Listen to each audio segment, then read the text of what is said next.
안녕하십니까. 신인균의 군사TV 디펜스 브리핑입니다. 자, 오늘도 아주 중요한 군사 안보 소식 알려드릴 텐데요. 이 나토 정상회의가 끝나고 그리고 스웨덴, 핀란드가 나토에 가입하기로 했고 이렇게 되다 보니까 또 핀란드가 F-35를 도입하기로 했죠. 그리고 노르웨이는 F-35를 도입했죠. 이미 전력화되어 있는데 그 핀란드 바로 옆에 있는 곳이 무르만스크라고 러시아 최고의 전략 기지입니다. 여기에 핵잠수함 다 있는 곳인데 그러다 보니까 이 핀란드가 나토 가입하고 F-35 도입하고 뭐 이렇게 되니까 여기다가 대 카운터 스텔스 레이더를 어마어마한 걸 지금 설치를 한다고 하는데 과연 정말 스텔스기를 잡을 수 있을지 한번 보겠고요. 그리고 호주가 지금 완전히 이 반중 동맹에서 떨어져 나가는 것 같습니다. 뭐 그런 내용 알려드리면서 어쩌면 이게 우리 대한민국에게는 더 기회가 되지 않을까라는 생각도 드는데 관련 소식 알려드리겠습니다. 들어가기 전에 5가지 단신 알려드리는데요. 우크라이나가 미국 그리고 일본의 기업과 협력을 해서 이 우크라이나판 아이언돔을 개발 중에 있다라는 이 전쟁 중에 참 놀라운 소식인데 여기서부터 인도가 정말 뭐 인도 방산업의 폭망작이죠. 아준 전차 여기다가 대전차 미사일 발사 실험을 한다는데 주포 발사 미사일이죠. 뭐 여기까지 5가지 단신 알려드립니다. 우크라이나가 러시아의 다련장 로켓과 포병 위협에 대응하기 위해 우크라이나판 아이언돔 시스템 개발에 나섰다는 소식입니다. 놀랍게도 우크라이나 공군과 리우 행정청 주도로 미국, 일본 기업과 협력을 해서 국제협력단을 만들어 체계 개발이 이루어지고 있다고 합니다. 체코에 14대의 자스-39CD 그리펜 전투기를 빌려주고 있는 스웨덴이 모든 기체의 계약이 만료되는 오는 2027년 이후에도 체코가 무상으로 그리펜 전투기를 사용할 수 있도록 해주겠다는 파격적인 제안을 내놨습니다. 나토 정상회의 이후 유럽 국가들의 안보 협력이 점점 강화되는 모양새입니다. 일본이 장거리 극초음속 미사일 자체 개발을 위해 진행해온 스크램젯 엔진의 첫 번째 연소 실험이 다음 달 실시된다는 소식입니다. 당초 알려진 일정보다 매우 빠른 속도인데 우리나라도 서둘러야 할 것 같습니다. 미국 내에서 핵무기 제조 시설과 핵무기 운송 부대를 호위하는 국가 핵안보국 산하의 최정예 특수부대 OST가 영화 존 윅의 주인공이 사용하는 글록 17의 개조형인 OZ-9을 공개 경쟁 입찰 없이 수의 계약했다는 소식입니다. 영화가 정말 인상적이었는지 수의 계약에도 이의를 다는 직원이 없다고 합니다. 인도가 아준 마크-1A 전차의 120mm 강선포에서 발사하는 자체 개발 주포 발사식 대전차 미사일 발사 실험에 성공했다는 소식입니다. 인도의 미래 전차 전력이 점점 산으로 가고 있는 것 같은 분위기입니다. 자, 스웨덴이 그리펜 전투기 만들었지 않습니까? 스웨덴의 사브 회사에서 그걸 그 중에서도 좀 지금 이제 그리펜 NG형이 최신형인데 그 NG형보다는 조금 뒤진 거 CD형 이 14대를 체코에 리스해 줬는데 뭐 리스 가격이 뭐 대단히 싼 건 아니에요. 이거 한 30년 리스하면 전투기 가격 훨씬 넘어서는 그 정도 가격은 다 나옵니다. 리스해도.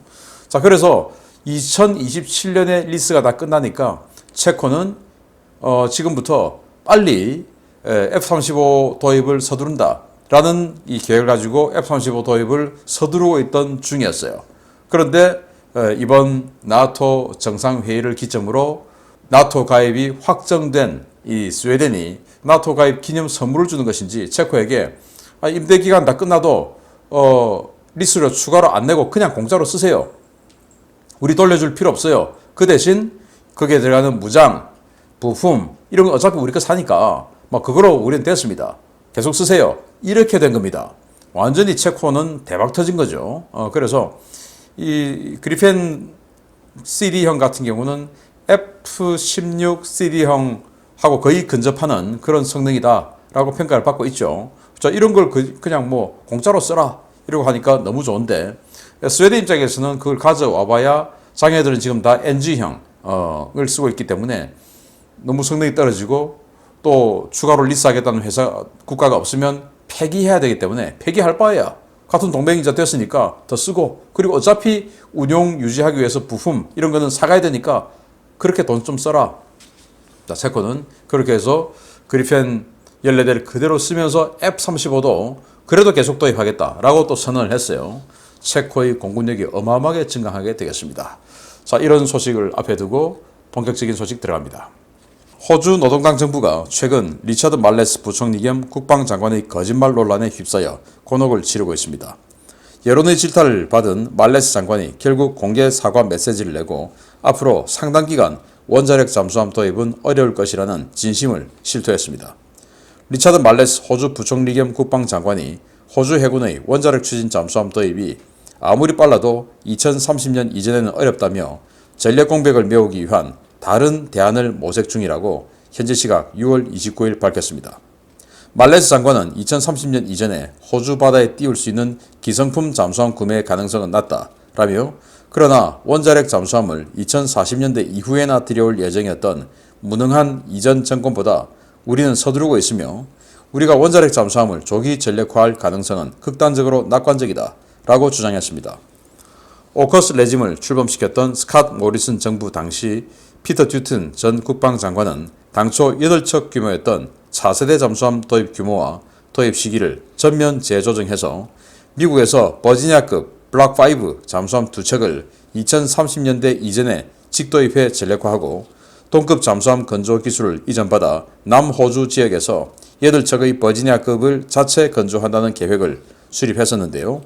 이 계획은 노동당 정부가 들어서면서 전면 백지화됐습니다. 말레스 장관은 우리는 버지니아급은 물론 영국의 아스투드급도 고려 중이며 원자력 잠수함 도입을 앞당기기 위해 모든 옵션을 검토하겠지만 일정 기간 불가피한 전력 공백을 메우기 위해 콜린스급 잠수함의 수명 연장, 개량형 추가 건조 등도 추진하겠다라고 밝혔습니다. 말레스 장관은 콜린스급 잠수함 6척 전량을 척당 무려 2년씩의 시간을 들여 성능 개량 사업을 추진하고 여기에 더해 콜린스급 기반의 재래식 잠수함을 추가 건조하는 방안을 제시했는데요. 이는 호주 잠수함공사 ASC 노조가 요구했던 내용을 그대로 반영한 것입니다. 호주가 콜린스급의 수명 연장 사업을 실시하고 콜린스급 기반의 재래식 잠수함을 추가로 건조할 경우 호주 해군의 원자력 추진 잠수함 도입 추진 동력은 크게 떨어질 수밖에 없는데요. 원자력 잠수함으로 중국을 견제한다는 호주의 이 같은 삐딱선에 미국의 대중국 전략이 휘청이고 있습니다. 정말 기가 막히죠. 이 좌파들은 아마 전 세계 공통인가 봅니다. 입만 열면 거짓말하는 거.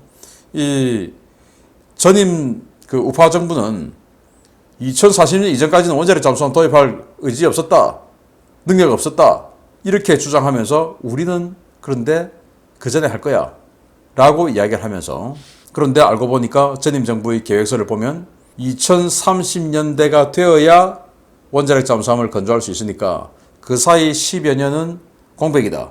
그러니까 지금 미국으로부터 버지니아급 핵잠수함 2척을 긴급 도입, 직도입하고 그러면서 운용기술 익히고 그러면서 이제 버지니아급 기술을 이전받아서 8척을 호주의 조선소에서 자체 건조한다.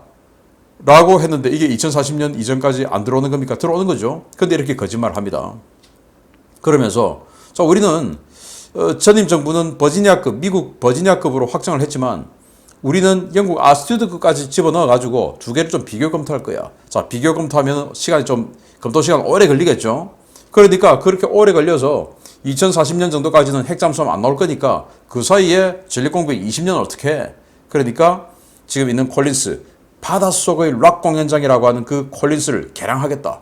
2년에 한 척씩. 어마어마한, 뭐 그냥 새로 만드는 거랑 마찬가지죠. 거의 가격도 새로 만드는 비용을 주고 12년 동안 ASC에 일감 몰아주고 그리고 또 이거 가지고도 아직도 핵잠수함 아직도 안 나올 거니까 그리고는 이 콜린스급 개량한 디젤 잠수함 또 만들고 그리고 핵잠수함을 가든지 말든지 그때 가서 보고 그 정도 되면 뭐 잠수함이 지금 이 정도 있는데 왜 또 잠수함 사냐 라고 또 할 거 아니겠습니까? 그래서 이 노동당 정부의 계획은 핵잠수함을 날려버리는 이런 상황이 되어버렸는데 미국 입장에서는 이렇게 되면 미국과 영국 입장에서는 이 핵잠수함 기술을 호주에 주고 싶은 의지가 확 떨어지겠죠.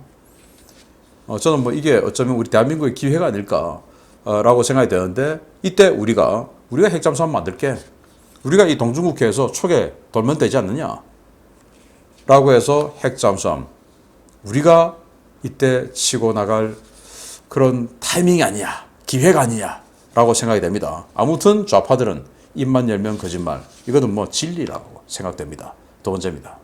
스웨덴과 핀란드가 나토에 가입하고 핀란드와 노르웨이가 F-35A 스텔스 전투기 도입을 진행하고 있는 가운데 러시아가 북유럽 국가들의 스텔스 전투기에 대응하기 위한 카운터 스텔스 레이더 기지를 국경 지역에 건설 중인 것이 확인되었습니다.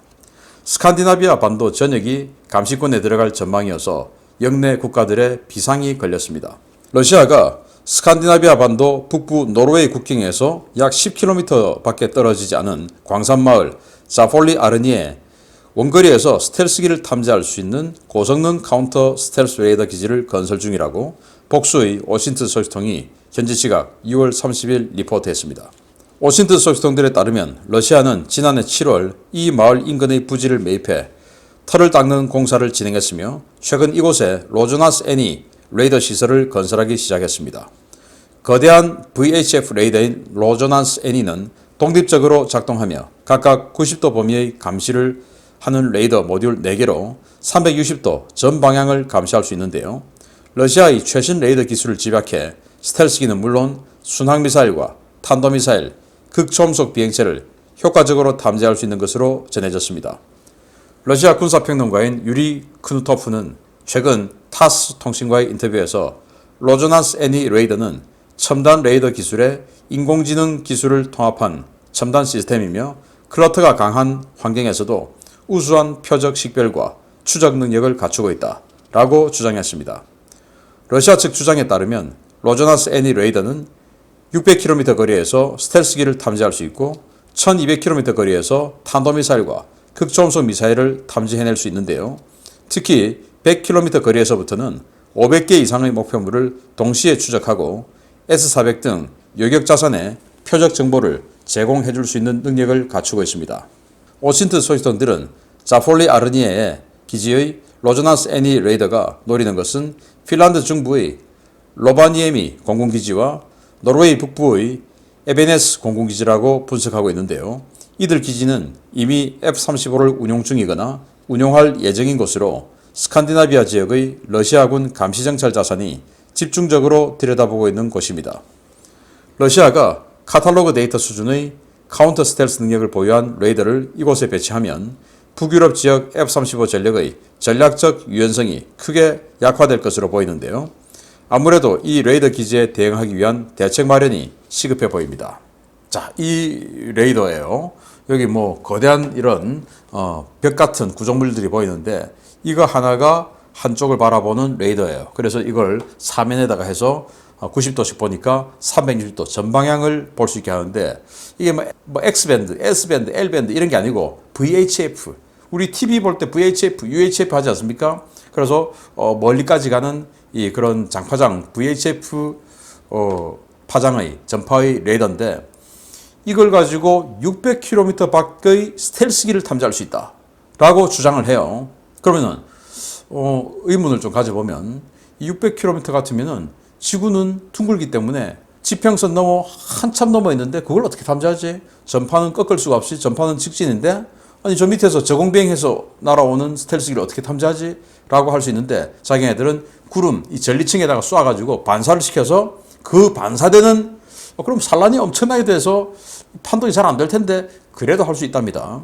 자, 그리고는 이제 반사를 시키지 않아도 되는 이 100km 정도 거리에 들어오면 그때부터는 바로 그냥 추적을 할 수 있대요. 500개를 추적할 수 있다. 정말 어마어마한 건데 여기 위치가 어딘가 하면은 이 지역이에요. 빨간색.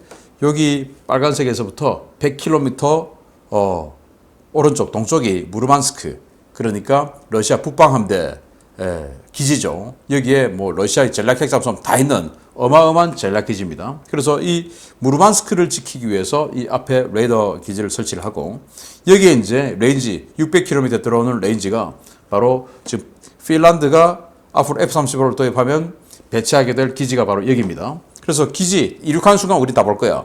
그리고 노르웨이가 지금 현재 F-35를 배치해 놓고 있는 기지가 여기입니다. 그러니까 니들이 우리 거 탐지하러 여기 오면 중간에 다 걸리는 거야. 이제 그리고 여기 갈 수 있어. 이렇게 되는데 앞으로 이제 이 레이더와 조합을 해서 S400, S500 이런 지대공 미사일들을 갖다 놓겠죠.